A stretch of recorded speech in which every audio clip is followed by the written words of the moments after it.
जय शिवराय शेतकरी मित्रांनो आणि माता भगिनींनो. आजची बातमी महाराष्ट्रातील लाखो महिला शेतकऱ्यांसाठी अत्यंत महत्त्वाची आहे.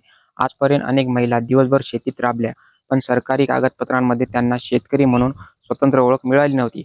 आता सरकारने महिला शेतकऱ्यांसाठी मोठे पाऊल उचलले आहे. महिला शेतकरी सक्षमीकरण विधेयक मंजूर झाले आहे. याचा नेमका अर्थ काय? कोणाला फायदा होणार? 30% आरक्षण म्हणजे काय? जमीन नावावर नसली तरी लाभ मिळेल का? या सर्व प्रश्नांची सविस्तर माहिती आजच्या व्हिडिओमध्ये आपण घेणार आहोत. तर आपण या व्हिडिओवर पहिल्यांदाच असाल तर आपल्या कृषी रडार चॅनलला नक्कीच सबस्क्राईब करा, जेणेकरून अशीच माहिती शेतकऱ्यांना मिळत राहील. महिला शेतकरी सक्षमीकरण विधेयक म्हणजे काय?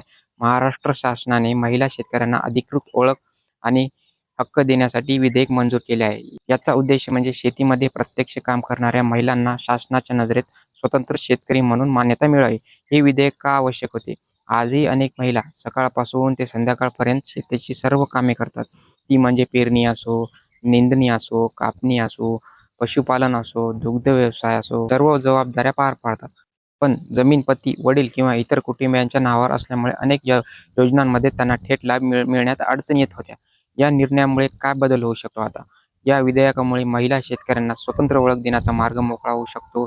यामुळे भविष्यात विविध कृषी योजनांमध्ये त्यांना सहभाग अधिक स्पष्टपणे नोंदवता येईल. आता 30% लाभ म्हणजे काय? सरकारने कृषी विभागातील अनेक योजनांमध्ये महिलांसाठी किमान 30% लाभ रोखून ठेवण्याचा उद्देश केला आहे. याचा अर्थ प्रत्येक योजनेत पैसे लगेच मिळतील असा नाही.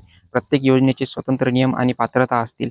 जमीन नावावर नसली तर हा सर्वात मोठा प्रश्न आहे. अनेक महिला विचारतात, मी शेती करते, पण जमीन माझ्या नावावर नाही. या विधेयकाचा उद्देश अशा महिलांनाही शेतकरी म्हणून ओळख मिळवण्याचा मार्ग उपलब्ध करून देणे हा आहे. मात्र प्रत्यक्ष लाभासाठी कोणती कागदपत्रे लागतील? याबाबतचे अंतिम नियम सरकारकडून जाहीर होणे आवश्यक आहे. कोणकोणत्या महिलांना याचा फायदा होऊ शकतो? शेती करणाऱ्या महिला, पशुपालन करणाऱ्या महिला, दुग्ध व्यवसाय करणाऱ्या महिला, कुक्कुटपालन करणाऱ्या महिला, मत्स्य व्यवसाय करणाऱ्या महिला, अशा शेतीपूरक व्यवसायात काम करणाऱ्या महिलांचा विचार करण्यात आला आहे. महिला शेतकरी प्रमाणपत्र म्हणजे काय? सरकारचा उद्देश पात्र महिलांना स्वतंत्र शेतकरी म्हणून नोंदवण्याचा आहे. यामुळे भविष्यात योजनांना लाभ, प्रशिक्षण आणि इतर सुविधा देणे अधिक सोपे होऊ शकते. 7/12 वर नाव असणे आवश्यक आहे का? अनेक महिलांच्या मनात हा प्रश्न आहे. सध्या याबाबत प्रत्येक योजनेचे नियम वेगळे असू शकतात. त्यामुळे अंतिम शासन निर्णय आल्यानंतरच कोणत्या योजनेसाठी कोणती कागदपत्रे आवश्यक असतील हे स्पष्ट होईल. आता पुढे काय होणार? विधेयक मंजूर झाल्यानंतर पुढील टप्प्यात नियम, शासन निर्णय, जी.आर. आणि अंमलबजावणीची प्रक्रिया जाहीर होऊ शकते.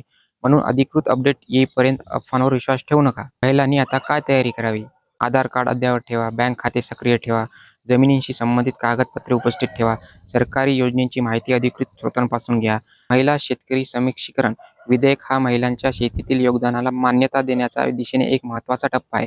मात्र कोणाला, कधी आणि कशा अटींवर लाभ मिळेल हे पुढील अधिकृत नियमांसह स्पष्ट होईल. कृषी रडारवर आम्ही प्रत्येक अधिकृत अपडेट सर्वांना आधी तुमच्यापर्यंत पोहोचू. व्हिडिओ आवडला असेल तर लाईक करा, शेअर करा आणि आपल्या चॅनलला सबस्क्राईब करा. जय जवान, जय किसान.